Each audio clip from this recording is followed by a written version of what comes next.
Penanganan pasca gempa dengan magnitudo 5,6 di Cianjur, Jawa Barat masih diupayakan oleh pemerintah Provinsi Jawa Barat bersama dengan pemerintah Kabupaten Cianjur.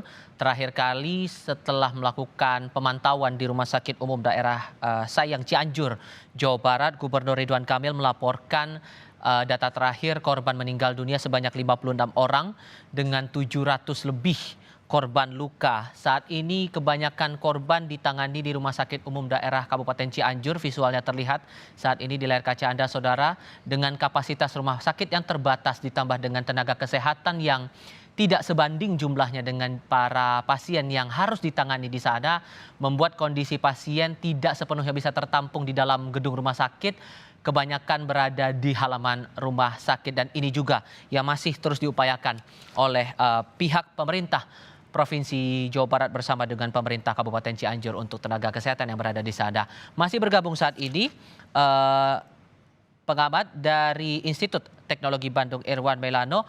Pak Irwan, dengan jabaran poin-poin penting, saya menangkap 3 poin penting di sesi sebelumnya kita diskusi soal tata zonasi, kemudian pemahaman publik soal area rawan bencana, kemudian tindakan sigap dari pemerintah kabupaten ataupun pemerintah daerah, terutama yang berada di kawasan rawan bencana. Maka dengan belajar dari kondisi ini, hal apa yang harus kita perbaiki segera agar jangan sampai terjadi korban yang jatuh lebih banyak atau setidak-tidaknya efek dari bencana ini bisa lebih kecil begitu?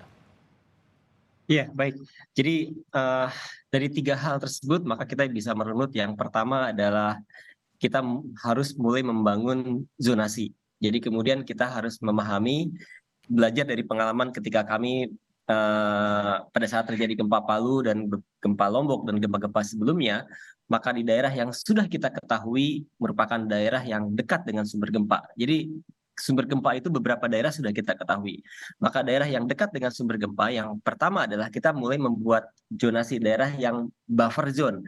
Mungkin ada daerah yang betul-betul restricted, tidak boleh dibangun, sama sekali tidak boleh dibangun. Ada daerah yang boleh dibangun dengan kondisi tertentu. Untuk itu maka peran penataan ruang itu menjadi sangat penting. Ada daerah yang kemudian pada saat dibangun harus menggunakan kaedah yang tertentu. Itu yang pertama, agar untuk memastikan bahwa hal yang sama tidak terulang di masa depan.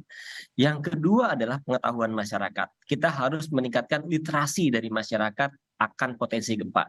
Dan itu harus seluruh level. Jadi seluruh tingkatan masyarakat harus mengetahui bahwa wilayah mereka merupakan wilayah yang berpotensi gempa. Kita harus berikan pengetahuan yang baik.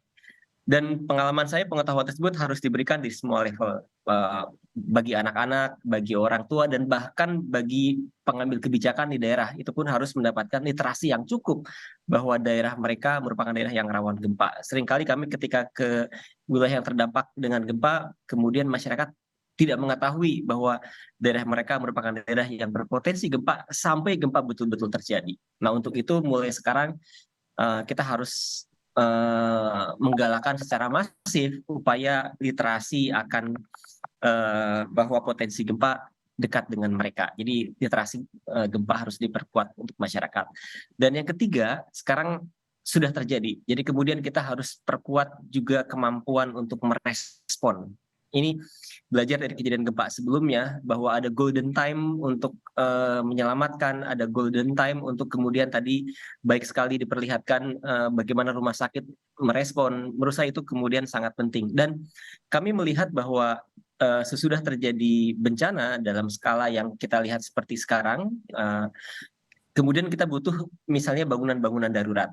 Kita butuh wilayah-wilayah yang kemudian membutuhkan, biasanya di tempat hunian sementara kita butuh air yang baik, kita butuh sanitasi yang baik. Nah, persoalan-persoalan tersebut pun harus kita mulai persiapkan sekarang. Jadi bukan hanya menolong mereka yang kemudian terluka, tentu saja harus kita bawa ke rumah sakit. Tapi yang rumahnya rusak, kita pun harus selamatkan agar mereka tidak menjadi korban selanjutnya. Beberapa kejadian misalnya sesudah rumahnya rusak, mereka harus tinggal di pengungsian yang sederhana, kemudian mereka kemudian terdampak penyakit pernapasan, penyakit kulit, dan penyakit yang lain. Untuk itu kita bisa mulai dulu dari yang ketiga sekarang, yaitu kita memberikan respon terbaik kepada masyarakat. Nah, baru sudah itu wilayah-wilayah yang lain yang belum terdampak kita perkuat literasinya, kemudian kita perkuat juga pengetahuan dari masyarakat, dan juga kemudian pemerintah daerah pun kita persiapkan sehingga kita memiliki zonasi yang baik, daerah-daerah yang perlu dibangun dengan kaidah tertentu. Baik, bukan maksud untuk mengungkit-ungkit siapa yang bersalah, siapa yang bertanggung jawab, tapi ini pelajaran bersama agar jangan sampai terjadi hal yang berlanjut begitu seperti yang kita alami, terutama warga Cianjur alami untuk saat ini sebagai refleksi bersama-sama, terutama untuk daerah lain yang juga potensi bencananya juga terbilang sama begitu di daerah Jawa Barat. Pak Irwan, terima kasih banyak sudah berbagi perspektif bersama Sama-sama, Kompas TV terima hari ini. kasih. Sehat selalu untuk Anda ya Pak.